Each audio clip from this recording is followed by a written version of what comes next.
Calling Fool by Stan Simpson. Bill Cardarelli was impressed by a high school basketball player. He thought she would be a fine addition to the St. Joseph College women's team he coached. Then he saw her dad in action as a spectator. He was absolutely bad-mouthing the coach. Cardarelli recalled, "I mean yelling. You don't know how to coach. What are you doing?" The kid was no longer that valuable to Cardarelli. "I stopped recruiting her," he said, "because you knew what was in line for the next coach to get that guy. Bad behaving parents at sports events have become a painful reality. The stuff that happens is just as shocking. A Connecticut parent spit at a high school basketball coach because he didn't like how the coach was coaching. Referees and coaches have been physically attacked after school games. And it's not unusual for parents to be banned from a game until they can control their emotions.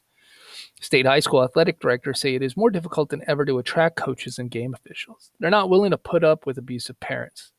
Now, there's a bill that would make it a crime to attack a sports official at a game. Time out. Has it really come to this? Do we need a law to remind adults that they should act like grown-ups at sports events? That's a sad commentary, said John Schuke, president of the Connecticut Association of Athletic.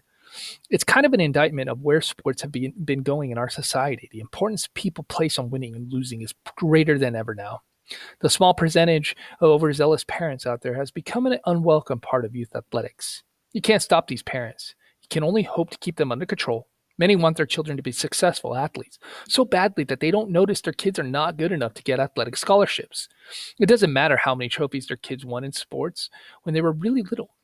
The parents embarrass themselves and their kids with their angry performances. We have lost our sense of decorum, says athletic director John Bernabucci of Hartford. Parents and all adults have to stop living vicariously through their children and their sports activities. No law in the world will stop a fuming parent from fighting with a coach or an official, but every parent of a student athlete should sign an agreement that outlines consequences for his or her bad behavior. I will not confront a coach or sports official after a game ends. I will not shout insults at other athletes on either team. I will not use profanity. I will sit in the stands, support the team, and pretend that I'm the adult. Yeah, maybe it's a little childish, but wait until you hear the consequences. Repeat offenders would be banned from games unless they wear a huge sign.